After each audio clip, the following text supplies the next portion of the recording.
In a quiet neighborhood, the families try to appear ordinary. A horrifying and heartbreaking event took place. Within the confines of their own home, a daughter unleashed an unspeakable horror, mercilessly stabbing her mother's fragile body not once, not twice, but a horrifying 200 times. Brace yourself as this spine-chilling crime sends shockwaves through your very core, leaving you stunned by the unimaginable horror that unfolds. In Willoughby Hills, Ohio, November 16, 2012, a call was made to 911 that would reveal a chilling tale of betrayal and tragedy. The police responded swiftly, arriving at the scene to find 18-year-old Sabrina Zunick walking out of her house, gripping a kitchen knife tightly in her hands. Little did they know that inside that very same house, a horrifying discovery awaited them. The lifeless body of Lisa Knaufel lay in the depths of the home, bearing nearly 200 brutal knife wounds that spoiled her entire being. As investigators struggled with the shock of the scene, Sabrina was promptly taken into custody, setting into motion a deep investigation into this brutal matricide. Sabrina was brought up as a foster child and had an unstable life. Her medical records revealed a complex history of diagnosis, ADHD, anxiety, depression, and bipolar disorder. School was a battleground for her, where frequent fights and difficulty in following the rules became a disheartening routine.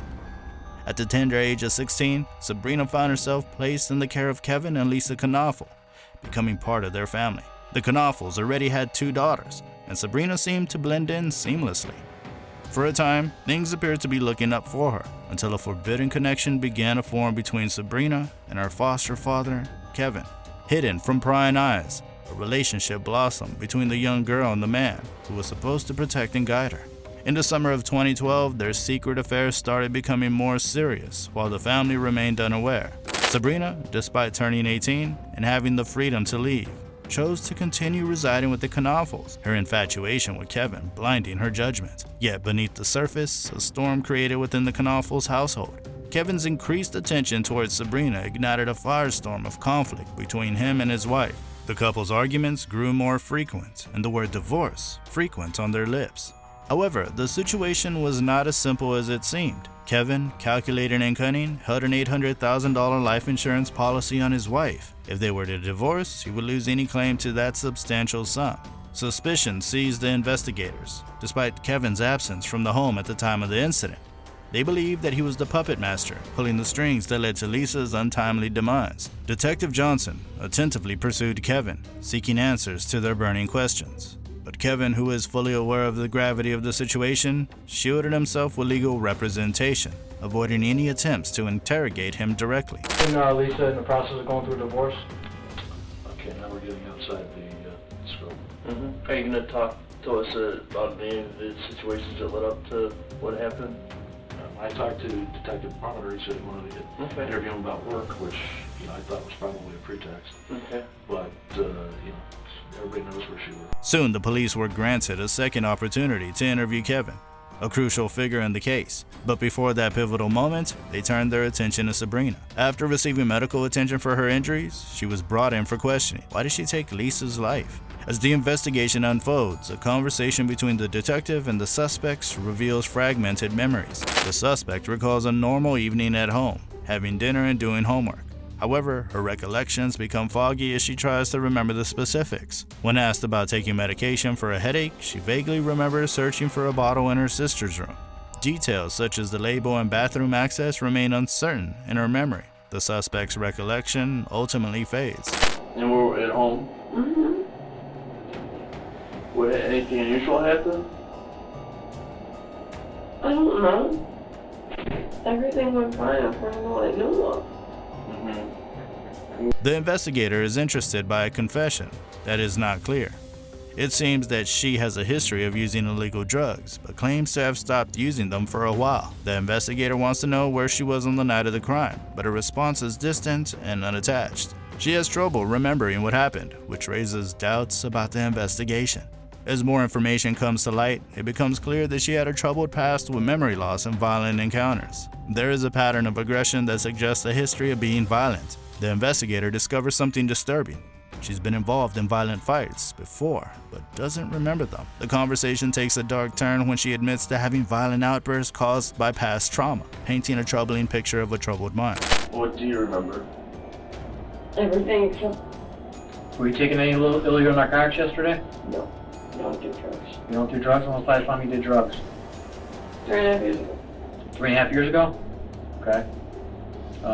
You have not had any illegal drugs since then? Okay. She claims to have no memory of the shocking act and is confused by her bandaged hands.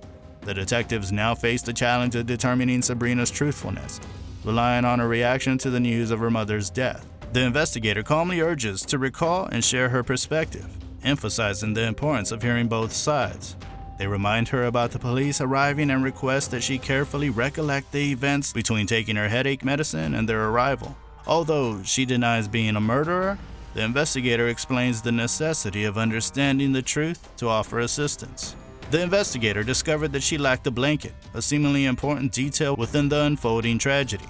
As the conversation progressed, she secretly hinted at knowing what would happen next. The detective, determined to uncover the truth, confronted her directly, revealing that she was the prime suspect in her mother's brutal slaying. With the weight of the evidence against her, Sabrina was placed under arrest and faced spending the weekend in the county jail. The community was shocked by the revelation and struggled to understand what motivated a daughter to commit such a terrible crime against her own mother. As the date for her court hearing approached, the town felt a mix of anxiety and anticipation for justice. Within the confines of a jail cell, an investigator delves into a haunting conversation with Sabrina. As the investigator pieces together the puzzle, tales of manipulation, desperation, and shattered trust unfolds. And Do you have a blanket already, or no? You don't have a blanket? Oh my gosh. How'd that happen? do you want to know what I can tell you what's going to happen from here right now?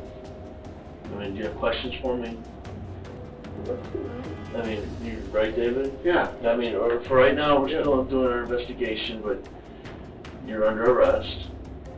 While Sabrina is in jail, her partner Kevin spends the stolen money on fancy things. Sabrina starts feeling like Kevin doesn't want her anymore. In 2013, she decides to tell the truth about Kevin's involvement in her mother's death. She explains how Kevin used her love for him to control her emotions.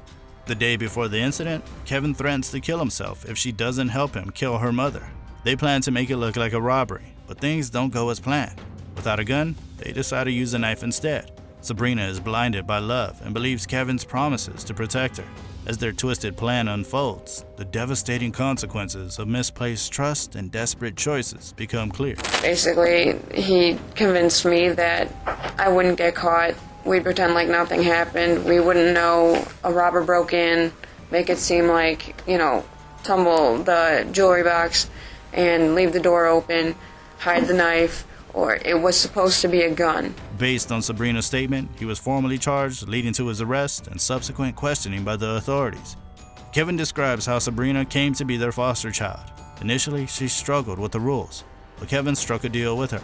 He made her promise that she would behave properly and quit smoking. When discussing their relationship with Sabrina, Kevin mentioned that he was able to connect with her more effectively compared to Lisa. Sabrina seemed to listen when Kevin spoke, while Lisa's communication wasn't as successful. Kevin also described the relationship between Sabrina and Megan as typical sibling dynamics, sometimes getting along well and other times having conflicts but ultimately caring for each other. The investigator reminded him that they had been asked for the truth and wanted to hear her side of the story. They emphasized that they had evidence and wanted to discuss each piece of the puzzle that had been assembled over the past 8 months. The investigator acknowledged him a choice to involve an attorney but encouraged him to make a decision regarding cooperation. He again requested his attorney's presence, and the investigator respected his decision, signaling the next steps in the process. Willing to do to help her.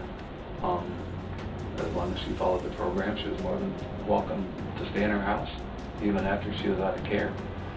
As long as she stayed in school and followed the program.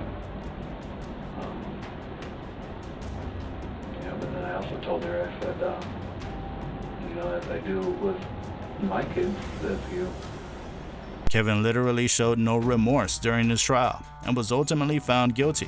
What a shameless person he is. As a result, he was sentenced to spend the rest of his life in prison with the potential for parole after 30 years. His lawyer, after hearing the sentence, expressed disbelief and frustration, which angered the judge. Despite Kevin's claims of innocence, His lawyer argued that the state's portrayal of Sabrina Zunick as a victim and the jury's decision were both nonsensical. In contrast, Sabrina admitted her guilt and pleaded guilty to the murder charge. Like Kevin, she was given a life sentence in prison with the opportunity for parole after 30 years. The idea that Sabrina killed her own mother is horrifying, but not as utterly devastating as when I found out about kids killing kids. Like that video right here.